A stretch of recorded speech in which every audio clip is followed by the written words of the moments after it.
Assalomu alaykum aziz yurtdoshlar, kanalimga xush kelibsiz. Bugungi mavzumiz Xitoy atirgulini ko'paytirish haqida.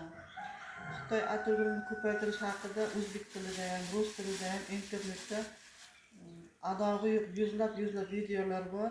Shuning uchun men boshidan boshlamay, buni o'rtasidan boshladim desam bo'ladi. Bundan 2 oylar oldin qalamcha kesib oldim. Qalamcha 10 cm chiqadi. Qalamcha kesib, toza qilib yuvilgan qumga qalamchani kesgandan keyin tagini qiyalatib kesgan joyini namga, ho'lga botirib namlab, keyin karnivenga botirib, mana salofan nimaga, yilib idishaga ekib qo'ydim.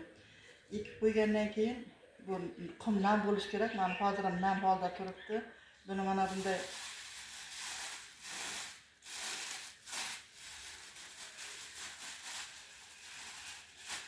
bunday holda ta'mirlashga qo'yildi. Ta'mirlashga qo'ygandan keyin bundan xabar olib turish kerak. Agar mana salofanda kondensat yig'ilib juda ko'p namgarchilik bo'lsa, nimani yumshoqni og'zini ochib, ozroq quritib olish kerak. Agar namli ko'p bo'lsa, kondensat bu yerga yig'ilsa, u qaytadan tomib, qum yana qaytadan nam bo'ladi va buni oqibatida bu nimalar, qalamchalar chirib ketishi mumkin. Bu qalamchalar juda uzoq turdi, juda ta'mirlashi qiyin bo'ldi. Buni qo'yganimga bir 2 oylar bo'ldi. Aniq cheklasini eslolmayman. Qanday qalamchani nima qilib ekishni aytib berdim, tushungan bo'lsalaringiz kerak. Endi buni bu qumga ekilganda, qumda turmay boshqa tuproqqa ko'chirib ekmoqchimiz, shuni ko'rsatib bermoqchiman.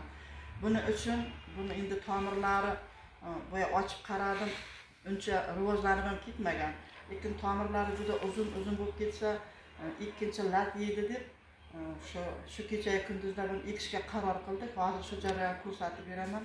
Buni uchun hozir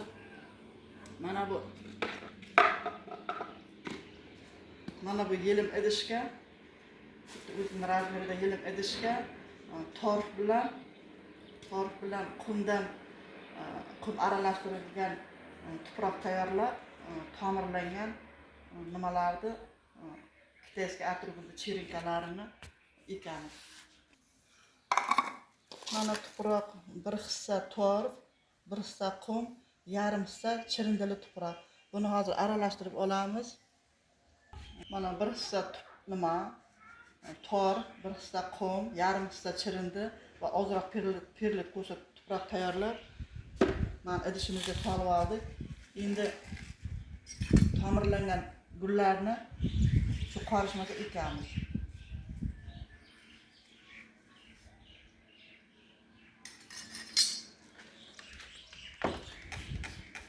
Mana tomir hali maydaroq, o'sib ketsa ekish qiyin bo'ladi deb shu turishiga ekmoqchimiz endi.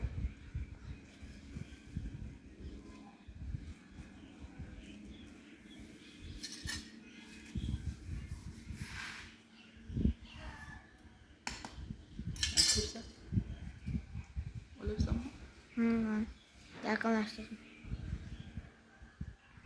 Aniq tushdimi?